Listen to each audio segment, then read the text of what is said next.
भाई बंबई में बहुत ज्यादा भीड़ होती जा रही है, आसिम भाई कुछ करो। लेकिन मैं मुलायम सिंह यादव को क्यों मानता मालूम है? वो शख्स जो अगर एक आंटी खराब हो गई ये देश खाना हो जाएगा, ये देश खूबसूरत नहीं होगा। मैं मुसलमान था, मैं जेल में बंद, सांसद आवारा हो जाती है। जब सड़क वीरान होती है तो सांसद आवारा हो जाती है। सड़क वीरान क्यों है? हम सब उतरने को तैयार हैं, तैयार हैं। एक जान है जो चाहे ले, और अपना नाम चेक कर लो, चोर लोग तुम्हारा नाम काट देंगे।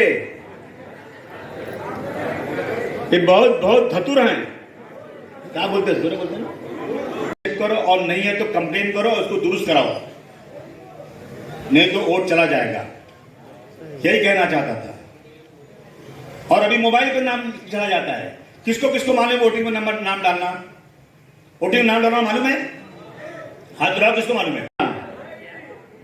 हंगामा खड़ा करना मेरा मकसद नहीं, मेरी कोशिश है कि सूरत बदलनी चाहिए, मेरी कोशिश है कि सूरत बदलनी चाहिए।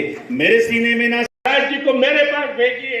महाराज जी वहां जाकर के जब नेताजी से मिले, उसके बाद में नेताजी ने आदेश किया था कि अबू हाशिम मंदिर टूटने मत दो, जो भी होगा अगर जरूरत पड़ेगा तो मैं लोकसभा में तुम्हारी बात उठाऊंगा। और हाशिम साहब ने वो आंदोलन खड़ा किया। आज तक का इतिहास है, आपको बता साफ करें, आगे बढ़ेंगे हम आपके साथ। सुभाष यादव जिंदाबाद। आज के इस भारतीय सम्मेलन के सबसे पहले तो हम बहुत आज खुश हूँ कि यहाँ पर पूरे महाराष्ट्र के और खासकर उत्तर प्रदेश के और सभी उत्तर भारतीय लोग यहाँ पर आज इस सम्मेलन में उपस्थित हैं। अभी आपने यहाँ पर सभी अबू हाशिम से लेकर के बहुत सी बातें हो ही चुकी हैं और अबू हाशिम साहब ने सब कुछ है आपको बता दिया है। और इस समय जो देश में भारतीय जनता पार्टी की सरकार जो है, इसने पूरे देश का सौहार्द बिगाड़ने का काम किया है और इसका एक ही मकसद है, हमेशा इसका भारतीय जनता पार्टी का हमेशा एक ही मकसद रहा है, आपस में फूट डालो, आपस में बांटो और राज करो। और इस समय जो पूरे भारत में आप जो देख रहे हो, जो अबू हाशिम साहब ने तो सब कुछ बता ही दिया है, जितनी फायदे की संस्थाएं थी, रेल से लेकर एयरपोर्ट से लेकर के सभी संस्थाएं आपको गिना दी है, सब पर कब्जा करती चली जा रही। और ये संस्थाएं किसको दे रहे हैं? देश के बड़े 20 पूंजीपतियों को, उसमें खासकर अडानी और अंबानी, इन्हीं को तो दे रहे हैं। और आज आपको पता होगा और आपने सुन भी लिया होगा, 2014 से पहले इस देश पर कितना कर्जा था, केवल 98 लाख करोड़ रुपया कर्जा था, 98 करोड़ 98 लाख करोड़ रुपया कर्जा था। और आज इस हिंदुस्तान पर कितना कर्जा हो गया? 205 लाख करोड़ रुपया। और आपको याद होगा यही भारतीय जनता पार्टी के लोग सरकार बनने से पहले कितने उन्होंने वादे किए थे। इन्होंने वादा किया, सबसे पहले तो वादा किया था हम अच्छे दिन लाएंगे। इन्होंने कहा था कि भ्रष्टाचार खत्म कर देंगे, और इन्होंने कहा था कि हम जितना भी देश पर कर्जा है उसे कम कर देंगे। लेकिन आज कर्जा कितना बढ़ा? लगभग 4 गुना कर्जा बढ़ा है। और याद होगा इन्होंने जब जीएसटी लगाने से पहले क्या वादा किया था कि एक ही कर लगेगा। अब इन्होंने छोड़ा है कि हर चीज पर, छोटी से छोटी चीज पर आप व्हाट्सएप पर सुन रहे होंगे, पढ़ रहे होंगे कितना जीएसटी लगा दिया है। अगर सत्ता पक्ष होता और विपक्ष होता, और विपक्ष क्यों होता है? सत्ता पक्ष की कमियों को उजागर करने के लिए तो होता है, उनकी आलोचना करने के लिए तो होता है। लेकिन इस भारतीय जनता पार्टी की सरकार में अगर सत्ता पक्ष और भारतीय जनता पार्टी के खिलाफ अगर किसी ने अच्छा सुझाव भी दे दिया, अगर कहीं आलोचना भी कर दी, तो उसके खिलाफ मुकदमा लिख दिया जाए। नेताजी भी रहे, नेताजी भी तो रहे, 3 बार मुख्यमंत्री रहे, डिफेंस मिनिस्टर रहे। अगर कहीं पर भी जब नेताजी सत्ता पक्ष में थे और विपक्ष का कोई भी व्यक्ति जाता था, तो शायद अगर समाजवादी पार्टी का अगर उससे भी ज्यादा महत्व विपक्ष के लोगों को दे दिया करते थे, उनके काम कर दिया करते थे। और आज रविंद्र तिवारी जी बैठे हैं, इनके बताइए जौनपुर में एक ऐसा पुल था वो बन नहीं रहा था, 1 महीने में तो क्या हो गया? गोमती का पुल तैयार हो गया। और ऐसे एक पुल नहीं, अगर किसी ने भी, चाहे सत्ता पक्ष का हो चाहे विपक्ष का हो, यहाँ तक कि चाहे भारतीय जनता पार्टी का हो, अगर कहीं पर भी उसने लिख के दे दिया हो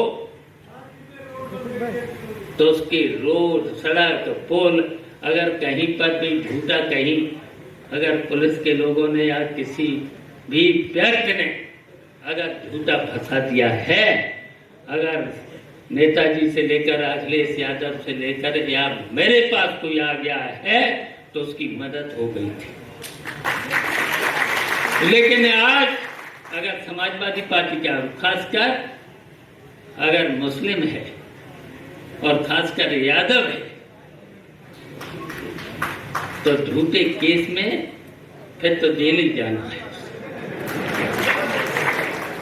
और जबकि नेताजी थे, हमेशा कहते थे चाहे किसी भी समाज का हो, चाहे अल्पसंख्यक हो, चाहे दलित हो, चाहे पिछड़ा हो और चाहे सवर्ण हो, अगर कहीं पर भी उपेक्षित है, कहीं पर भी उसके साथ नाइंसाफी हो रही है, तो उसे न्याय मिलना चाहिए। बताइए, ये काम करने का काम किया, ये समाजवादियों ने काम किया था। हम लोग लोहिया जी के विचारों पर चलने वाले लोग हैं, हम लोग महात्मा गांधी के विचारों पर चलने वाले लोग हैं, हम अंबेडकर के संविधान को मानने वाले लोग हैं। और आज क्या हो रहा है? आज संविधान की धज्जियां उड़ रही हैं, लोकतंत्र की धज्जियां उड़ रही हैं। ये लोकतंत्र विरोधी है, भारतीय जनता पार्टी के संविधान विरोधी और सभी संस्थाओं पर कब्जा करते जा रहे हैं। आज क्या हो रहा है पूरे देश में, क्या हो रहा है आज पूरे उत्तर प्रदेश में? ईडी, सीबीआई के नाम पर सबको डराया जा रहा है, सबको धमकाया जा रहा है।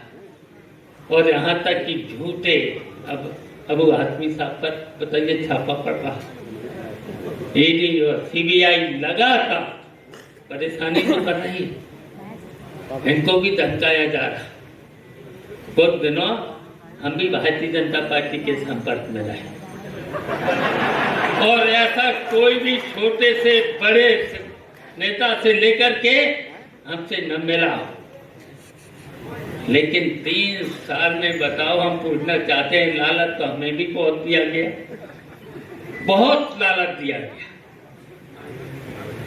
लेकिन जब हम काम की कहते थे भाई इसके साथ जाति हो रही है, इसके साथ अन्याय हो रहा है, आजम खान साहब पे अन्याय हो रहा है, तो फिर कोई सुनने वाला नहीं, कोई काम नहीं। तो ऐसी भारतीय जनता पार्टी नेताजी ने 1992 में समाजवादी पार्टी की स्थापना की थी। लोहिया के विचारों पर, गांधी के विचारों पर, अंबेडकर के संविधान के अनुसार ये संविधान चले। तो इसी संविधान को लेकर के हम सब लोग पूरे के पूरे समाजवादी पार्टी के लोग चल रहे हैं और कहीं पर भी आपके साथ जुल्म होगा, अत्याचार होगा, तो हम हमेशा अबू हाशिम जी के साथ खड़े मिलेंगे और आप सब लोगों की मदद करने का हम चाहते हैं कि जो अभी यहाँ पर कहा गया है कि एक सीट जरूर यहाँ पर इस गठबंधन में जो गठबंधन बन रहा है, इंडिया गठबंधन जो बन रहा है, उसमें यहाँ महाराष्ट्र से, बंबई से एक पार्लियामेंट की सीट जरूर मिले। ये हम अपने राष्ट्रीय अध्यक्ष अखिलेश यादव जी को जरूर ये बात को पहुंचाने का काम करेंगे। एक समय था नेताजी के समय में, मुझे याद है यहाँ पर 8 विधायक समाजवादी पार्टी के हुए और अबू हाशिम साहब ने किस तरीके से 28 साल जो यहाँ उत्तर भारतीयों से लेकर के जो भी यहाँ पर जिसके साथ भी, चाहे आगरा हो, चाहे पिछड़ा हो, चाहे दलित हो, चाहे उत्तर भारतीय हो, उनकी मदद करने का काम किया। इस तरीके से समाजवादी पार्टी को मजबूत किया है, इसलिए आप सब लोगों की जिम्मेदारी है। इसलिए हम यहाँ पर अबू साहब ने कहा था कि आइए, इसलिए मैं उत्तर भारतीयों के बीच में आ गया हूँ और आप सब लोगों ने हमारा सम्मान किया। तो इसलिए हम चाहते हैं, सब लोगों से चाहते हैं कि समाजवादी पार्टी और अबू हाशिम साहब को मजबूत करेंगे। बताइए करेंगे इसमें? उत्तर प्रदेश से भारतीय जनता पार्टी को हरा करके भेजेंगे और जब उत्तर प्रदेश भारतीय जनता पार्टी को उत्तर प्रदेश से हराएगा तो फिर इस हिंदुस्तान से भारतीय जनता पार्टी निश्चित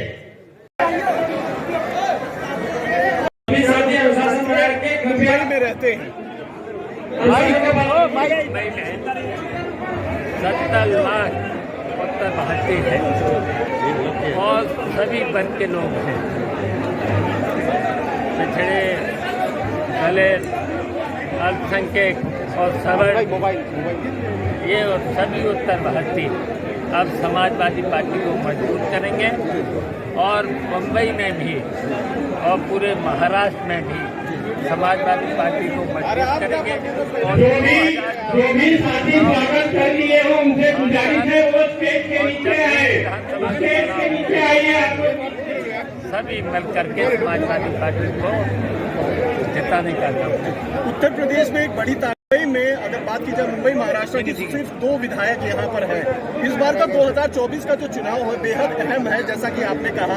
तो कितनी सीट आप एक्सपेक्ट कर रहे हैं मुंबई के लिए, क्योंकि अबू हाशिम की तरफ से काफी कोशिशें की जा रही है कि लोकसभा की एटलीस्ट 2 सीटें मुंबई से मिले, आप क्या कहेंगे? देखिए, इंडिया गठबंधन में हम लोग इस बात को रखेंगे, मुंबई से 2 सीटें, और जहाँ जहाँ महाराष्ट्र में जहाँ समाजवादी पार्टी अगर जीत सकती है तो केवल जीतने वाली ही सीट मांगे जा रही, क्या कहेंगे सर? नहीं, इस मांग को रखेंगे।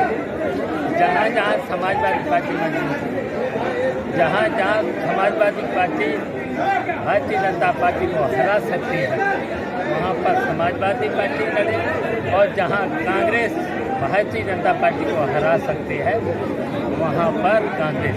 सर, सीटों के बंटवारे को लेकर अभी तक कोई फैसला इंडिया अलायंस में नहीं हुआ है। न्याय यात्रा खुद करने जा रहे हैं राहुल गांधी। अखिलेश यादव जी का कहना है कि कल मकर संक्रांति, और हम मकर संक्रांति की सभी को शुभकामनाएं देते हैं।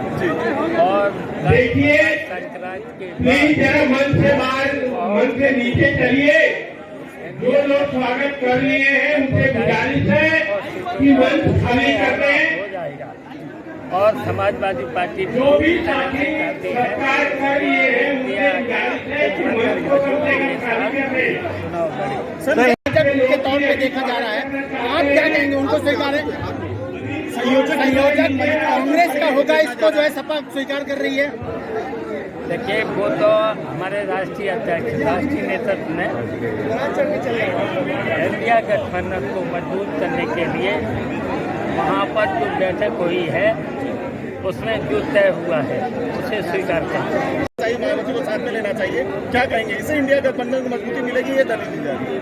देखिए, वो भारतीय जनता पार्टी से जो दुनिया बना ले, पहले दुनिया तो बना ले। शंकराचार्य को लेकर सर नारायण टिप्पणी करें, जो अयोध्या में प्राण प्रतिष्ठा की मंदिर की होने जा रही, उस पर लेकर टिप्पणी किया है, क्या कहेंगे? हम लोगों ने कभी उनसे विरोध नहीं किया है, हमेशा संतों का सम्मान किया है, हमेशा। फर्क पड़ेगा।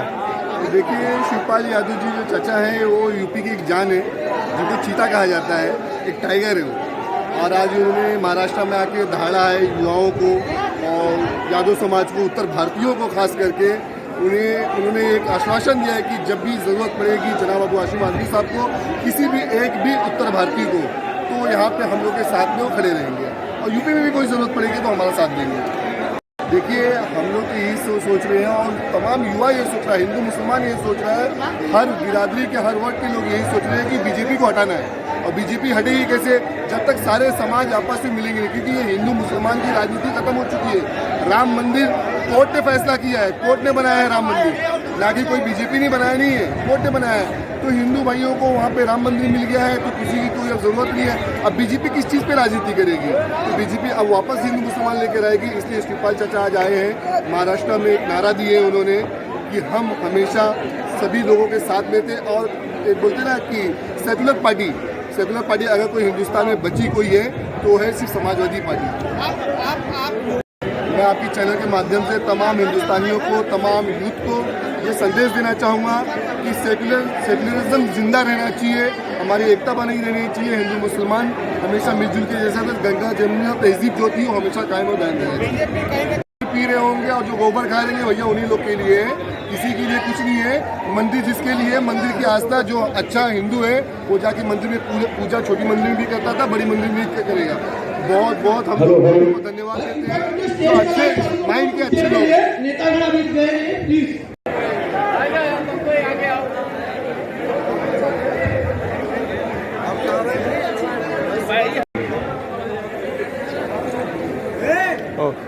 चाहेंगे आप, क्या बोलें? सबसे पहले उत्तर प्रदेश से चलकर आए हमारे राष्ट्रीय सचिव शिवपाल यादव जी का हमारी महाराष्ट्र की धरती पर बहुत स्वागत है, और उनके आने से यहाँ पर माहौल बदल जाएगा। हमें उम्मीद है आने वाले 2024 के लोकसभा में समाजवादी पार्टी सरकार में आएगी, और समाजवादी पार्टी हमेशा एक अच्छा काम करती है, लोगों के हित की बात करती है, गरीब जनता की बात करती है, उनको रोजी देने की बात करती है, उनके रोजगार की बात करती है। तो मुझे लगता है कि हमारे राष्ट्रीय अध्यक्ष अखिलेश यादव जी के नेतृत्व में इंडिया अलायंस के साथ में हमारा एक अच्छा गठबंधन के साथ में एक इलेक्शन लड़ा जाएगा और हमें पूरी उम्मीद है इस बार बदलाव होगा।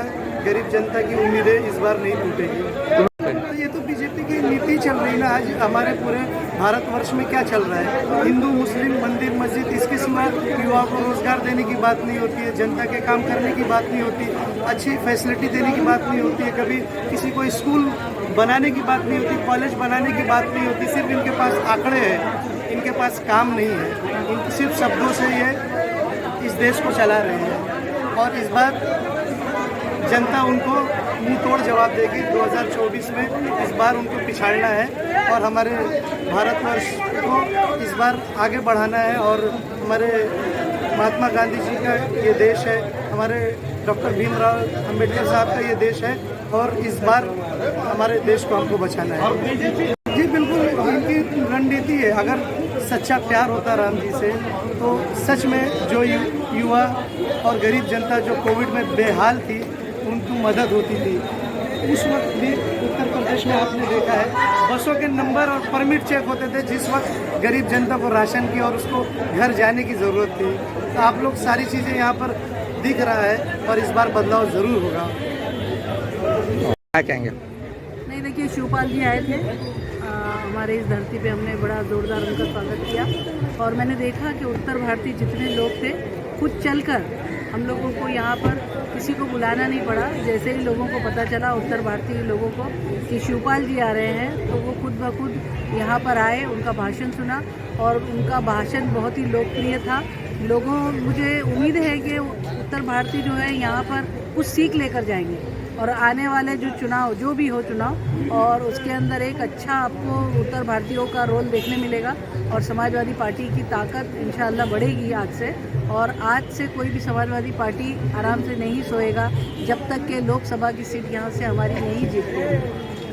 डिक्टेटरशिप वहाँ पर क्या सब आज पूरे हिंदुस्तान में डिक्टेटरशिप हो रही है, सभी को पता है। लोकशाही पूरी तरह से ख़त्म हो चुकी है। बाबा साहब अम्बेडकर की जो नीति थी उसकी धज्जियाँ उड़ चुकी है। अभी सड़क से सदन तक के बोला ही नहीं जाता है, जो भी बात होती है सदन में ही होती है, सदन में ही ख़त्म हो जाती है। अभी आप पहले मोर्चे धरने आसानी से हो जाते थे लेकिन आज नहीं होते क्योंकि लोकल लोगों की बात ऊपर जो बड़े नेता बैठे वो सुनना ही नहीं चाहते। वो वही करना चाहते हैं जो उनका मन करता है, जो उनका दिल करता है। और जो बड़े बड़े पैसे वाले लोग हैं, अंबानी, धीरू भाई अंबानी जैसे बड़े बड़े लोग हैं, उन लोगों की सुनी जा रही है, उन्हीं का काम हो रहा है। मैडम, हो या पुरुष हो, देखिए आज अगर महंगाई बढ़ी है तो वो सिर्फ मुसलमानों के लिए नहीं बढ़ी है, वो हिंदू भी उसको बेयर कर रहे हैं और हिंदुओं को भी तकलीफें हो रही है। आज अगर किसी भी धर्म से अगर जोड़ा जाए राजनीति को तो ये गलत होगा।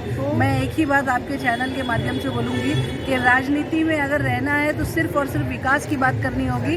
अगर धर्म की बात करनी है तो वो मंदिर में और मस्जिद में जाकर धर्म की बात करे और वो पुजारी बन जाए जाके, वो ज़्यादा बेहतर होगा। लेकिन विकास की बात करना होगा अगर राजनीति में रहना है तो।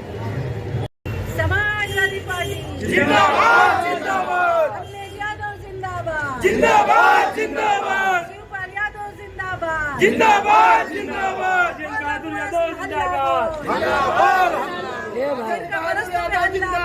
जिंदाबाद, जिंदाबाद, जिंदाबाद, जिंदाबाद, जिंदाबाद। नेताजी मुलायम सिंह अमर रहे, नेताजी मुलायम सिंह यादव अमर रहे। समाजवादी पार्टी जिंदाबाद, राजेंद्र बहादुर यादव जिंदाबाद।